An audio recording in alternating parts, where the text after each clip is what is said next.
Hey guys, you're in a nutshell with me, Ina. Ito, gustong-gusto ko tong topic na to. Okay? Related to retirement. Ang tanong na susubukan nating sagutin ay, sapat ba ang government pension dito sa Canada? I think I've actually discussed this in a previous episode.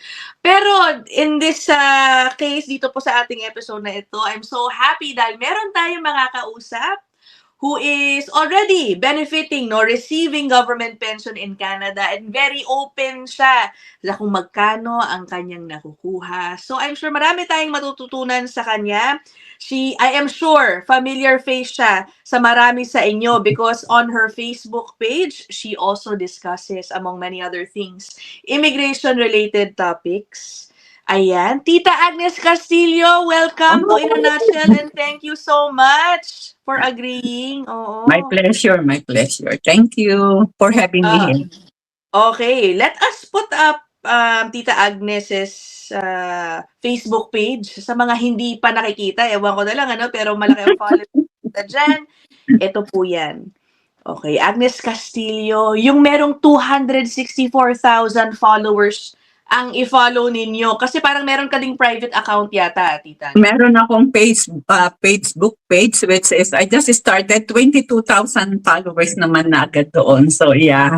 Grabe, diba? Sana all, ganun kabilis. Pero I think this one is where you post primarily yung mga information About immigration. Yeah. Immigration. Ayan. Ito yung 264,000 followers. Okay. So, thankfully, nakahanap ako ng taong magko-connect sa amin ni Tita Agnes. Itago na natin sa pangalang Dayanara M. Puerto Bantigue. Maraming salamat, Dayanara. Because, guys, I saw a reel posted by Tita Agnes just yesterday or 2 days ago lang yata. 2 days ago and almost 300,000 views na yun. Yes, and I'm not surprised kasi very interesting ang pinag-usapan ni Tita Agnes. She was very transparent. Kinuwento niya kung magkano ang nakukuha niyang pension. O sige, ayan, umpisahan na natin, Tita Agnes. Kung ikaw ang tatanungin to begin with, okay lang naman sabihin ko yung age ninyo, Tita, because... Yeah. Okay. She is 66 years old, currently already receiving old age OAS, saka CPP. Yes. Kamusta, Tita? Sapat ba ang nakukuha mo? Siyempre guys, ang sapat relative yan sa lifestyle ng bawat isa. So we're just gonna take it from basic sa experience si Tita Agnes. Go ahead, Tita. Kung sapat ba, kung ikaw lamang, talagang hindi po sapat yun kung wala po kayong na-save dati. Katulad ko po, I'm 66 going to 67. My husband is 69 na. So kung pagsasamahin namin yung aming dalawang CPP and OAS, close to 1,900. Kasya ba sa aming dalawa yun? Sa akin po, kasya. Kasi wala kaming mortgage. Ang bills lang na babayaran namin is mga $300 lang. So yung pagkain naman namin, hindi naman siguro kami gagastos ng 1,000 isang buwan. So depende po kung ano yung kinalalagyan nyo ngayon. So kung kayo ay may mga utang, talagang hindi ubra kung gagamit kayo ng mga credit card na, kasi ako gumagamit ako ng credit card, pero kumbaga today and tomorrow pay. Sa mga points lang, yung mga points lang ginagamit ko. So depende po yan sa kung paano nyo po dadalhin yung finances nyo. Maluho ba kayo? Simple ba kayo? Ano ba yung mga pangangailangan ninyo? So, depende yan. Yeah. Okay. So, Tita, sabi mo, 1,900. Dalawa na po kayo doon. Dalawa na kami doon, yeah. Let's break it down. Yung share nyo lang po, Tita. Sa akin, ako, it's 450, 900. Sabihin mo ng 900 lang yung sa akin. Kasi po, ang CPP ko is only 450. Ang OAS ko is around the same, 455. So, yeah, 900 talaga. Sabi nga nila, manager ka, bakit ganyan lang nakukuha mo? Because I work here po for 24 years. Ang OAS po, depende po yan sa taon na nilagi nyo dito. Ang CPP naman po, depende po yan sa contribution na ibinibigay ninyo sa gobyerno. Yeah. So, Right, oo. Guys, actually meron pong online resources, no? Official website kayo magpunta. Parang you will get an estimate of how much you can You get get from it, yeah. OAS and CPP based yan sa ayun, contributions ninyo, how long, how many years you have been working. So ito pong, puntahan natin yung sa experience ninyo, tita, no? So Yeah. 900 sa Yeah. ngayon, total. Again, how many years were you working? What type of job were you working? Did you maximize your contribution room? Yung mga ganun po ba, tita? I think so. Yung last 15 years ko siguro, minaximize naman yung contribution ko pagdating sa PPP, sa CPP. Ang sweldo ko naman, sabihin na natin 60 to 90,000 a year. Kasi po, ang pagka po kayo ay general manager, halimbawa, I was a general manager of Brooks Brothers, Gap, Walmart, ganyan. Oo. So, ano po yan ano po kami, monthly. So, wala kaming overtime pay, wala. As in, lagaring, ano yan, basta papasok ka pagka kailangan ka. So, nandun po yung sweldo namin and yun, I think minaximize naman nila yung contribution. I just don't know how the CRA is just giving me 440 or 450. Ang dami nagsasabi, pare-parehas lang kami. So I think tama lang yung natatanggap ko. All right. A general manager, no? Tita, would you remember if your company had like a pension, benefit program, yung may matching, yung ganon, tita, naalala? Meron kami, RRSP matching kami, 5% ng aming gross income, minamatch yan 100% ng company. Kaya sinasabi nila, bakit kayo walang company pension? I think yun na yung binibigay sa amin. It's like a pension din, pero palagay ko mas maganda nga yung nakukuha ko kasi minamaximize ko yun. Imagine, kung ang sweldo mo po ay 7,000 a month, that is $350 ang contribution mo, plus yung $350 from the company, you are saving $700 a month. For 10 years, that is close to 80,000 na. So, malaki po yun. Okay. So, clearly, tita, you were also able to save up sa iyong RRSP, right? Oh, yeah. Okay. Oo. Siyempre guys, no, hiwalay po yan. Yung RRSP, talagang iipunin mo yan. Pera mo yan. Na kumbaga, kukunin mo pag mag-retire ka na. The downside is, itatax po yan, no, kada withdrawal ninyo. Income yan. Yeah. Okay. Kamusta naman yung sa RRSP ninyo, tita? Is it, yung na-save mo ba dyan sa iyong RRSP, is it one of the reasons also why you and your husband are able to live quite comfortably, no, even with the $1,900? Yeah, I believe so. Kasi nung 59 years old pa lang ako, 7 years ago, I am already planning of my retirement. So, kino-compute ko na yon, magkano ba yung makukuha ko, tama ba? Kasi 15 years po kami pa lang dito sa Canada dati, wala na kaming mortgage. Kasi yun yung priority namin Kasi I have 3 boys. So, priority namin na mawala kami doon sa burden na yung, kasi mabigat po ang mortgage. Yeah. So, imagine that, 15 years pa lang kami dito. So, 9 years na, magti-10 years na kami, wala kaming mortgage. So, kaya po siguro yung buhay namin, iba doon sa iba. Parang ganon. And then, when I decided po na mag-retire nga ako sa 65, unti-unti kinukuha ko na yung aking RRSP. At I have to take at least 10 to 15 or 20,000 a year para may lagay ko na kung saan ko dapat lagyan. Ayoko na kasing in my head kasi ayoko na magka-problema ang mga anak ko pagdating ng panahon na baka maging problema nila. Ito, isipin nila. Ito, I would rather have my bank manage whatever I have na. Sila na yung bahala. Parang ganun.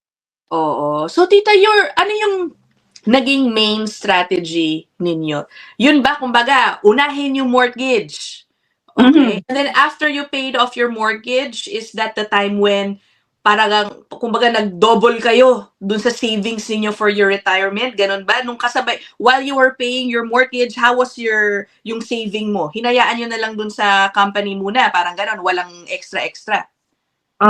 Basta tama ka, Tina. Doon sa company, yun na lang yung savings naming mag-asawa. Hindi na Alright. namin pinakikialaman yun kasi alam ko, nagsisave kami. Yeah. Meron kami, basta ang priority lang namin, yung mga anak naming makapag-aral lahat, and then yung aming mortgage matapos. Pagkatapos po ng mortgage, parang ang sarap-sarap na ng buhay. Parang you can travel anywhere, you can go anywhere you want. Kasi wala na kayong, kasi ang bigat po noon, ang bigat talaga noon, Ina, ang bigat noon. Oo. And of course, yung may 3 ka palang anak, tita. So, yung schooling naman nila, did you maximize their RESP naman? Paano yan? RESP, and awa po ng Diyos, ang aking mga anak, they have a good life. My eldest son is already 43. My second one is 39, at city police dito. And yung bunso ko is nasa federal siya. Oh, very nice. Okay. Yeah, I just cannot say the position kasi medyo siya. Yeah, no problem. So, can you share with us, tita, ano ang day-to-day routine ninyo na mag-asawa as retirees? By the way, for those who are curious, nasa Alberta, Calgary, Tita Agnes. Edmonton kami. Oh my gosh, mali na naman ako. Oh, sorry. Sabi ko kay Tita Agnes, this whole time, I thought she was actually in Toronto. So, nasa Edmonton pala siya. Sorry. Yeah. Anong usual routine mo dyan? Okay. Wala. Day-to-day namin, punta lang kami sa gym, masyal kami mag-asawa, dito lang sa bahay. And I'm busy also with my social, life dito sa social media. And of course, nasa community kasi kami, sabi nga nila, whatever you do na ginagawa ng kanang kamay mo, bahala na yung nasa itaas. Very active kami sa community, sa pagtulong po sa ating mga kababayan, yung iba, kinukup-kup namin dito, yung iba, 1 month sa amin, 15 days sa amin. Ganyan ang buhay naming mag-asawa. Ever since po nang dumating kami dito sa Canada, especially when I was given the chance to help po sa ating mga kababayan. At syempre, yun po ay pagpapasalamat sa sobra-sobra pong blessings na ibinigay ni Lord sa amin. Opo, hindi po namin ipinagdamot yan. Napag-usapan namin kanina privately ni Ina. When I heard thousands of Filipino workers, I never asked for anything. None. Yeah. I am so proud of that. That's my trophy talaga. Oo. Guys, ito kanina ko lang to nalaman, and pumayag na si Tita Agnes, we will have this for a separate episode wherein we will talk about yung talagang journey nila dito sa Canada. So, yun na nga. They've been here for about 25 years na rin, tita, no? Yeah. 25 years. Alam nyo ba, okay, nabanggit niya kanina, she worked as a general manager for a number of brands dito, companies. But, she was also an owner, franchise owner po siya ng hindi isa, hindi dalawa. Ilan nga ba, tita, ng mga fast food? 6 altogether. O, diba? 6 altogether. Pero nung time na yung tita, siyempre, ano nang title mo nun? Ano ka na? CEO, ano ba? Pag ganun, franchise owner. Self-employed. Ganun na lang, sa for tax purposes. President ako ng company ko Yun ang title ng ko. So, yeah. Oo. Abangan nyo yung episode na yan, Pero, sige, so since bibitinin muna namin kayo tungkol dyan sa storya na yan. When you were doing that, president ng mga franchise mo, tita, ang pagbabayad mo ang contributions mo, kailangan, kumbaga, you will shoulder yung what your company, for example, would shoulder sa CPP, di ba? Parang doble ang babayaran. Do you remember paano yun? Paano mo ginawa before? Ang accountant ko lahat ang nag-aasikaso, Ina So I know, na-discuss yan sa akin ng accountant ko na we have a share as a company owner, we have share. For may share kami. Okay. I see. O, di ba guys? One would think, tita, no, na parang ang ganda pala ng mga ginawang work ni Tita Agnes, GM, and then may-ari ng franchise. Kasi grabe, 900 a month lang yung pension. Iisipin nila, ganun lang yun. Were you Yes. also surprised nung naging ganun yung ending ng government pension? Yung Oo, makukuha. oo. Sabi ko, Papa, paano tayo mabubuhay nito kung wala tayong, ano, wala tayong Oo. ganyan, wala tayong ganito. Kaya nga dapat po, sa rainy season talaga, kailangan magtabi ka ng timba-timbang tubig kung baka pang kailanganin mo yan sa tagtuyot, yung mga ganun ba. Oo.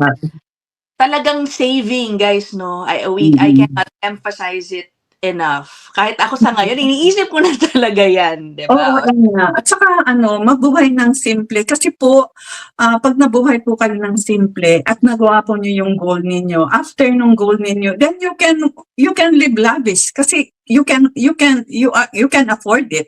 Pero sa panahon na may pamilya kayo at yung priority ninyo, ano ba, dapat po iniisip 'yan.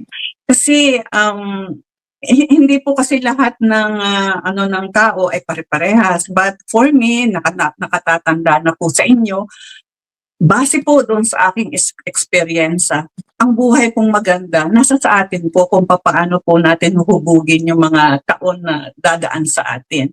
Dadating po yung panahon na makakabili kayo ng mga branded na ganito, branded na ganon, kakain tayo dito linggo-linggo, ganyan. But for now, focus on the priorities po. Yan. Oh, thank you, Tita Agnes, ha. No, Puro last na lang to, tita, before we end. Ano ang nakikita mong most common spending habit ba or habit ng mga Pilipino na nagiging dahilan kung bakit? Alam ko may mga reports, guys, so news reports are saying many are, let's say, delaying their retirement. You know, hindi kasing blessed ni Tita Agnes na nakapag-retire kung kailan niya gusto, kahit papaano, no? Many are delaying it because nga siguro hindi nakapag-prepare ng husto. Ano Yeah. yung mga nakikita mo, tita? Maybe from your friends also, experience nila na share sa inyo na hindi nila nagawa nung mas bata. Siguro number one po, para sa lahat, just live simply po. Kasi may mga hangarin tayo sa buhay na pag hindi natin kaya, we just have to accept, hindi natin kaya. Kasi meron po tayong mga bagay, may mga pag-uugali ang ibang Pilipino na kahit hindi kaya, kahit utang, magpatong-patong, kailangan gusto nila yon. Kasi may nakita silang kapitbahay nila, kaibigan nila na meron ganun.